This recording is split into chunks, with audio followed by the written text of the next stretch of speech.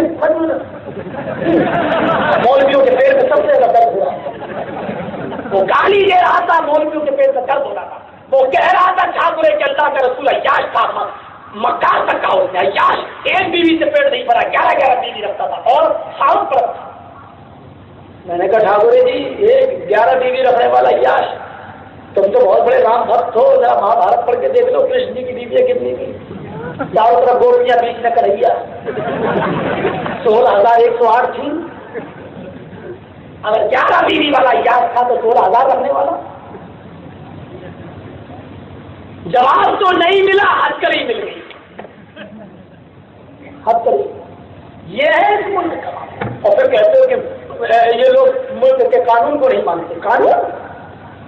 قانون کی بات کرتے ہو. ویر عبد الحمید جس نے پاکستان کے ٹینکوں کو توڑا تھا اور پاکستان کو شکست دی تھی، وہ ویر عبد الحمید تو دیوپور کا رہنے والا، مئو اور بنارس کے بیچ کا، آج تک ان کی بیوی کو پینشن نہیں ملتی ہے. پینشن آج تک اس کی بیوی اندھی آنکھوں سے اندھی نابینا، لیکن آج تک اس کا کوئی پرسان حال نہیں ہے. پرسان حال جبکہ اصول یہ کہتا ہے کہ نومنی میں بیوی یا بیٹا ہوتا ہے، بیٹے کو نوکری ملنی چاہیے لیکن نہیں ملی. کس قانون کی بات کرتے ہو؟ کون سے قانون کی بات کرتے ہو؟ تو میں لوگ چاہتا ہوں تمہیں، میں میڈیا والوں لکھو تمہاری نظر کرم کا بھی کیا کہنا. تم تو جس کو چاہو پہاڑ بنا دو، جس کو چاہو بکرا بنا دو. لکھو کس قانون کی بات ہے؟ یہ قانون ہے. فیصلہ پوچھا گیا تھا بابری مسجد کا، رام جنم بھومی کا. یہ بابری مسجد ہے، رام جنم بھومی. فیصلہ کیا ہوتا؟ 3 حصوں میں بانٹ دیں. یہ فیصلہ. ارے آپ سے یہ بتایا پوچھا گیا تھا کہ رام جی وہاں پیدا ہوئے ہیں تو ٹھیک ہے چھوڑ دیتا ہوں، اور نہیں ہے بابری مسجد پہلے سے تھی تو اس کو ہٹا کے مسلمانوں کو دیجیے. انہوں نے کہا نہیں، جہاں گنبد ہے، جہاں مورتی نکلی وہ تو رام للہ ہی براجمان رہیں گے. ایک نرموہی اکھاڑا کو دے دو، ایک مسلمانوں کو دے دو، ایک وشو ہندو کو. یہ فیصلہ ہوتا ہے. اب دیکھ لو سپریم کورٹ کا فیصلہ کیا ہوا، اللہ بہتر ہے. تو ہم یہ نہیں کہہ رہے کہ قانون پر ہماری آستہ نہیں ہے، وشواس نہیں ہے، لیکن انصاف کرو. انصاف میں نہیں کہتا ہوں کہ ہمیں دو، میں یہ کہتا ہوں جو انصاف جو نیائے ہے وہ کو. اگر آپ کا قانون یہ کہتا ہے کہ نہیں وہاں واقعی رامچندر جی تھے مسلمان، ایسی جگہ پر نماز نہیں پڑھے گا، اس لیے کہ ایسی جگہ پر ہماری نماز ہوگی ہی نہیں. اس پر دنیا کے تمام مسلمانوں کا متفقہ فیصلہ ہے. تمام لوگ اس کو بات کو مانتے ہیں. حنفی بریلوی شیعہ سنی سب کا اتفاق ہے اس بات پر. تو میرے بھائیوں ہماری نماز وہاں نہیں ہوگی، ہم ظلم کر کے نہیں لینا چاہتے ہیں. اور اگر واقعی وہ ہماری ہے تو ہماری رعایت مت کرو، ہمارا منہ دے کر ایک حصہ مت دو. اگر ہماری ہے تو ہمیں دو، ہماری نہیں ہے تو پوری دو. ہم تمہیں پورا دینے کے لیے تیار ہیں، بشرط یہ کہ وہ ہماری نہ ہوتا. ہم نہیں کرتے ہیں تو ہو جاتی. کون سے انصاف کی بات کر رہے ہو تم؟ اب تو اپنی لنگی بھی اتار دیتا ہے، چل دیتا ہے سیدھے اپنے گھر کی طرف. لوگوں نے پوچھا عبدالعزیز یہ کیا حال ہے؟ عبدالعزیز کا جواب تھا، آئے عبدالعزیز یہ کیا ہوا؟ عبدالعزیز کہتا انا مومن الان، انا مومن. لوگوں یہ میرا قدر نہ دیکھو، میں مومن ہوں، اب میں مومن ہوں، اب میں مومن ہوں. اسی حال میں گھر گیا. جو لڑکیوں نے لڑکوں نے دیکھا تو کسی گئے پیچھے کر لی، گھما لی، اور جو اندر تھے وہ کہنے لگے عبدالعزیز یہ کیا؟ عبدالعزیز ایک ہی جواب دے رہا ہے، اب میں مومن ہوں، اب میں مومن ہوں. چلا جا رہا ہے. سونا نہیں، چاندی نہیں، زر نہیں، جواہرات نہیں، کوئی چیز نہیں، زمین نہیں، جائیداد نہیں ہے تو کیا ہے میرے پاس ابھی ایمان ہے. مکمل مومن ہوں، مکمل مومن ہوں. گھر آ گیا. دفتر تھی. کون؟ تیرا بیٹا عبدالعزیز. مارے بھاگتے ہوئے دروازہ کھولا. بڑے دنوں کی بعد میرا بیٹا آیا. چہرہ دیکھ لوں کی اولاد کو دیکھ کر ماں کا کلیجہ ٹھنڈا ہوتا ہے. چہرہ دروازہ کھولا، سامنے پڑھانا بیٹا کھڑا ہے، ننگا بیٹا کھڑا ہے. ماں نے شرم سے نگاہیں چکا دی. بیٹے کیا ہوا؟ کمال تیرے تیور کا ظلم ہے، دیکھ لے تیور نے کیا کیا. بیٹے کیا کیا؟ سب کچھ چھین دیا. تم نے کیا کیا؟ بہت کچھ نہیں، صرف محمد رسول اللہ کو خاتم النبیین مان لیا، اللہ پر ایمان لے آیا، قرآن کو آخری کتاب مان لیا. کہتا کچھ نہیں. اتنا بڑا جرم تو نہیں کیا. اپنے باپ کا دھرم چھوڑ دیا، اپنے باپ کا دین چھوڑ دیا. ماں وہ دین صحیح نہیں، صحیح دین تو یہ ہے میں تجھے بتاتا ہوں. نہیں مجھے نہیں سننا، تو بھی میرے گھر سے نکل جا. دوسرے بیٹے کے لیے پوری زمین جائیداد گھر مکان اس کے لیے تو بے دخل ہے. ماں نے یہ کہہ کر دروازہ بند کر دیا. چیخ کر بیٹا کہتا ہے ماں تو جس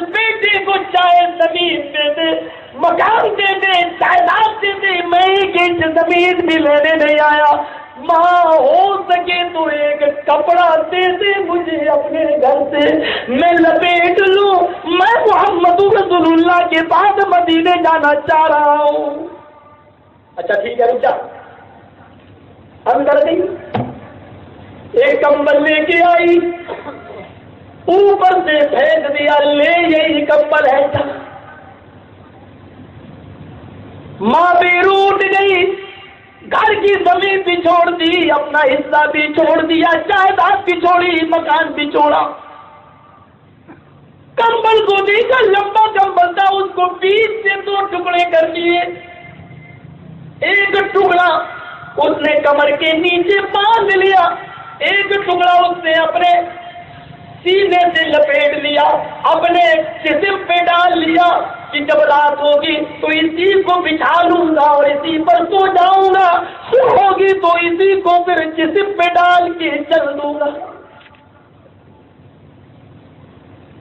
مسلسل پے در پے چلتے چلتے 8 سے 10 دن میں، جن لوگوں نے حج عمرہ کیا ہے ان کو پتا ہوگا مکے سے مدینہ کی دوری 8-10 دن مسلسل پے در پے سفر کرتے کرتے، کبھی 1 گھنٹہ سویا، کبھی 2 گھنٹے سویا، کبھی آدھا گھنٹہ سویا، کبھی چل دیتا ہے، کنواں جہاں ملتا ہے اسی پانی کو کھینچتا ہے کنویں سے اور ستو کھا کھا کر گزارا کرتے کرتے سیدھے مدینہ پہنچتا ہے۔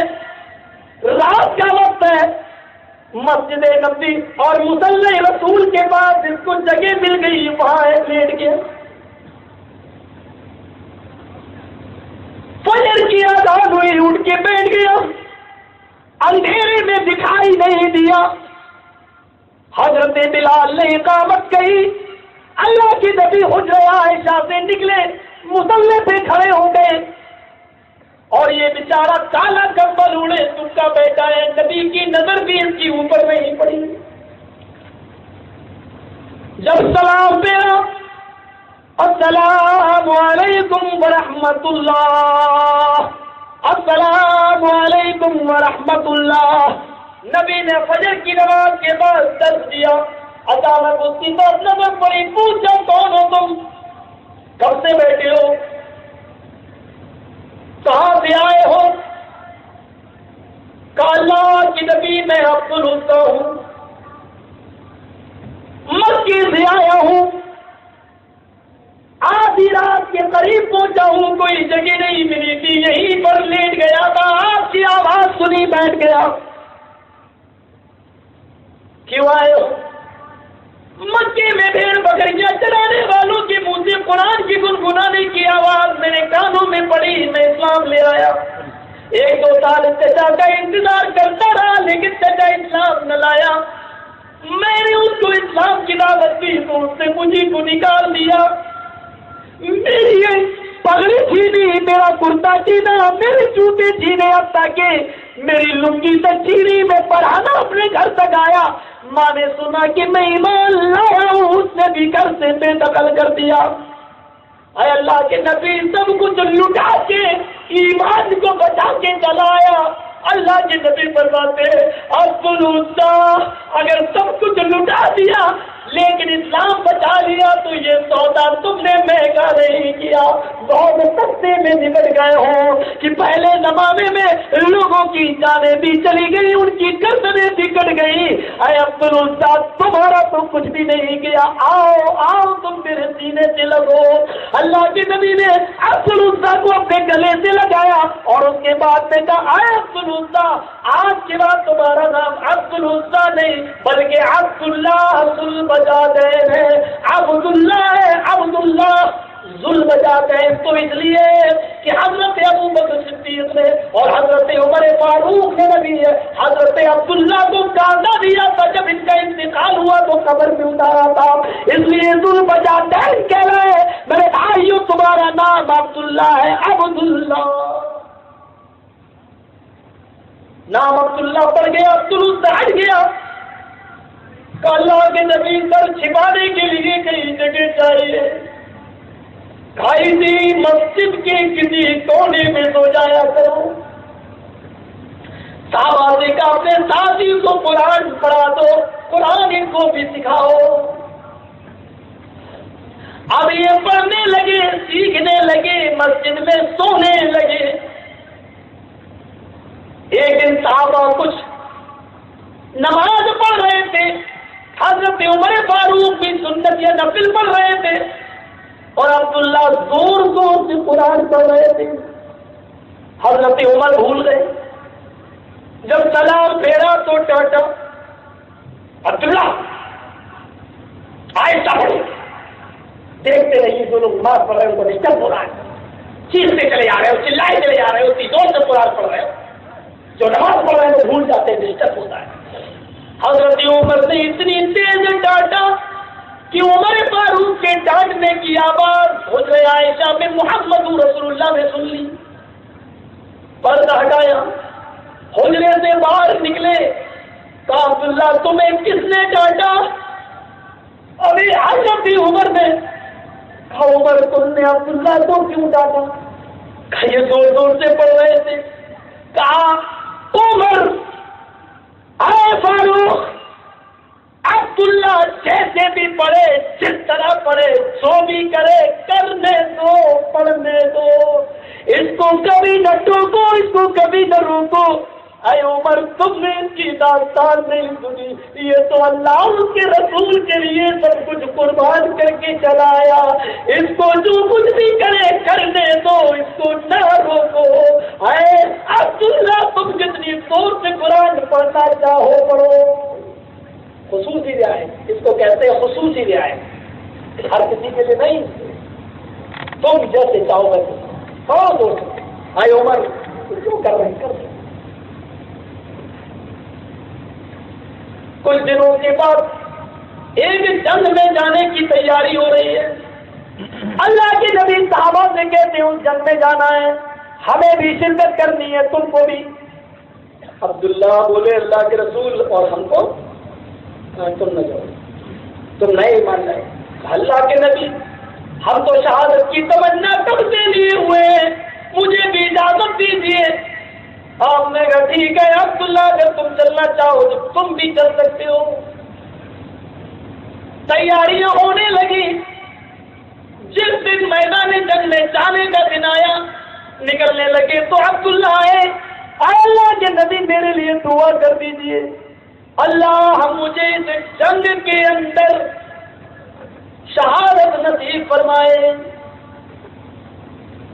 اللہ کے نبی نے کہا اپنا دائنا ہاتھ دیا، اپنے دائنے ہاتھ سے پکڑ لیا اللہ نے اور ایسے اٹھایا اوپر اور اٹھا کر کہا الہ العالمین، یہ دائنے ہاتھ سے ہاتھ پکڑ کر اٹھا دیا، الہ العالمین عبداللہ ذو البجادین میدان جنگ میں جہاد کے لیے جا رہا ہے، شہادت کی تمنا لیے ہوئے، لیکن میں نہیں چاہتا کہ عبداللہ ذو البجادین کو کوئی کافر مارے۔ ہائے اللہ، میں عبداللہ ذو البجادین کے خون کو کافروں پر حرام قرار دے رہا ہوں۔ اللہ کے رسول میں تو شہادت کی تمنا لیے ہوئے ہوں، اور آپ کہا عبداللہ اب تمہیں جس حال میں بھی موت آئے گی تم شہید کہلاؤ گے۔ چل دی، صحابہ کا ایک گروہ نکل چکا ہے، جس گروہ میں عبداللہ ذو البجادین ہے وہ چند لوگوں پر مشتمل ہے۔ اللہ کے نبی ہیں، حضرت عبداللہ ابن مسعود ہیں، حضرت بلال ہیں، حضرت ابوبکر صدیق ہیں، حضرت عمر فاروق ہیں۔ یہ چند لوگوں پر مشتمل یہ قافلہ چل رہا ہے، میدان جہاد کی طرف جا رہا ہے۔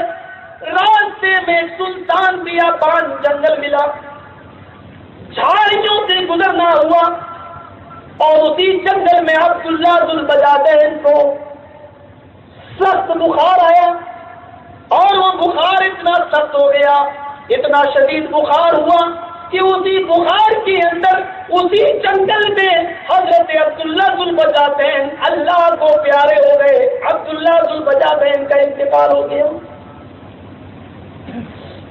اللہ کے نبی نے فرمایا ان کو یہیں پر دفن کر دیتے ہیں کہیں زمین پر، قبر کھودو۔ قبر کھودنے کا کام جاری ہو گیا، قبر کھود کر تیار ہوئی، خبر دی گئی کہ قبر کھودی جا چکی ہے۔ اللہ کے نبی قبر کے نیچے اترے ہوئے، حضرت بلال لالٹین جلائے ہوئے، روشنی کیے ہوئے۔ ابو بکر صدیق اور حضرت عمر فاروق نے عبداللہ کی لاش مبارک کو اٹھا دیا ہے، اور ان دونوں نے اللہ کے نبی کو جس میں اثر ہوتا ایسے کر کے کیا۔ اللہ کے نبی کے ہاتھوں میں عبداللہ ذوالبجاتین کا جب جسم آیا تو آپ نے ابو بکر عمر فاروق سے فرمایا ادبن الاخیکما، ادبن الاخیکما، آئے ابو بکر عمر ابھی نہ چھوڑنا، ادب سے احترام سے مجھے لے لینے دو، ادب سے اپنے بھائی کو میرے ہاتھ میں دو، بڑے احترام سے میرے ہاتھ میں دو۔ اس کے بعد میں آپ نے عبداللہ ذوالبجاتین کی لاش مبارک کو قبر کے اندر رکھ دیا۔ قبر سے باہر نکلے، سارے صحابہ نے مٹی دی، قبر بن کر تیار ہو چکی ہے۔ اللہ کے نبی کی نظریں آسمان کی طرف گئیں اور زور زور سے یہ دعا کرنے لگی، الہ العالمین، تو اچھی طریقے سے جانتا ہے عبداللہ جب میری مسجد میں آیا تو میں نے اس کو اپنے سینے سے لگایا تھا، میں اس سے خوش تھا۔ جب اس نے رہنے کے لیے سر چھپانے کے لیے جگہ مانگی تو میں نے مسجد کی کوئی کونا اس کو عطا فرما دیا، جب تک یہ مسجد میں رہا میں اس سے خوش تھا۔ جب یہ قرآن سیکھتا تھا تو میں اس سے خوش تھا۔ الہ العالمین جب میدان جنگ کے لیے ہم لوگ نکلے تو میں اس سے خوش تھا۔ جب جنگل میں پہنچے تب بھی میں عبداللہ سے راضی تھا، جب اس کو بخار آیا تب بھی میں اس سے خوش تھا،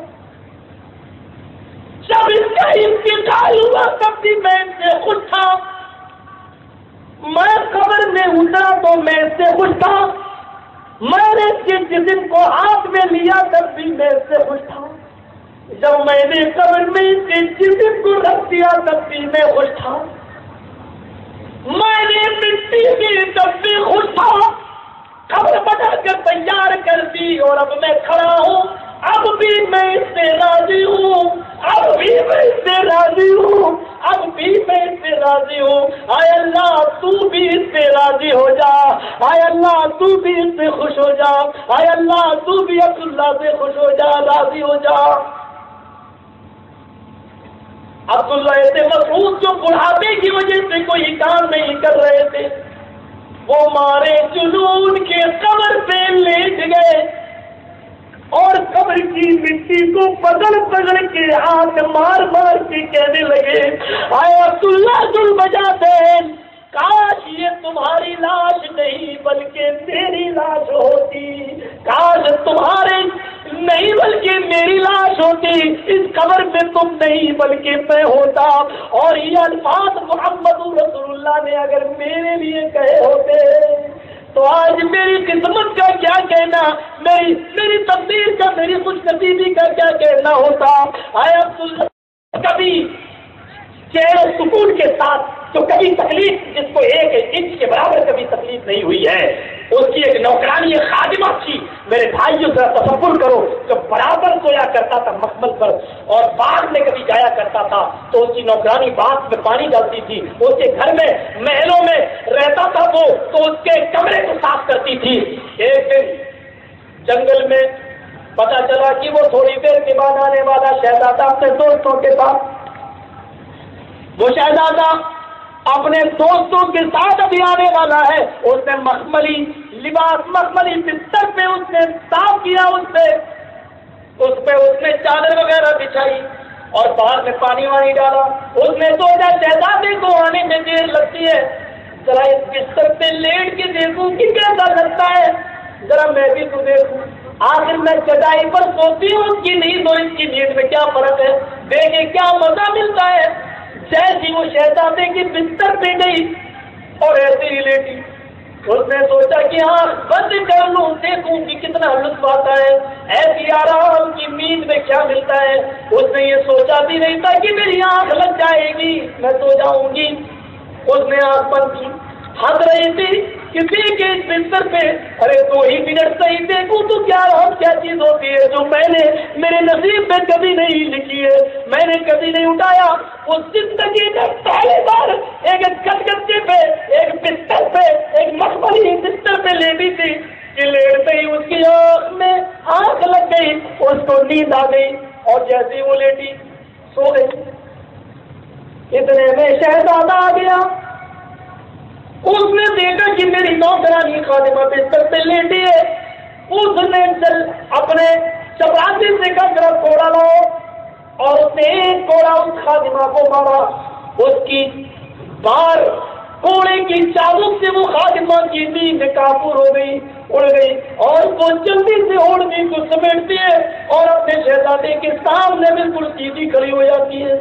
اس نے کہا تیری ہمت, میں کبھی نہیں لیٹی تھی, آج پہلی بار لیٹی ہوں, دیکھنا چاہتی تھی کہ بستر میں کیسی نیند آتی ہے.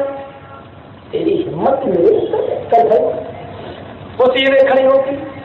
اس کے ہاتھ کیا یہ نیچے کر, اس نے ہاتھ سے نیچے کیے. شہزادہ اس کے اوپر کوڑے مارنے لگا.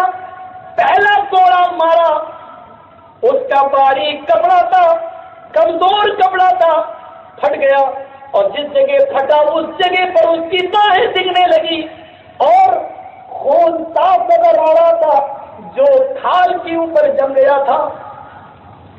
اس نے دوسرا کوڑا مارا, اس کا جسم لال ہوتا گیا. ہاتھ نیچے کیے ہوئے تھے کہ میرے آقا کا, میرے شہزادے کا آرڈر ہے, آقا کا آرڈر ہے. لیکن اب اس میں ہمت آئی. تکلیف تو اس کو بہت ہو رہی تھی, لیکن ہر کوڑے پر وہ مسکراتی گئی.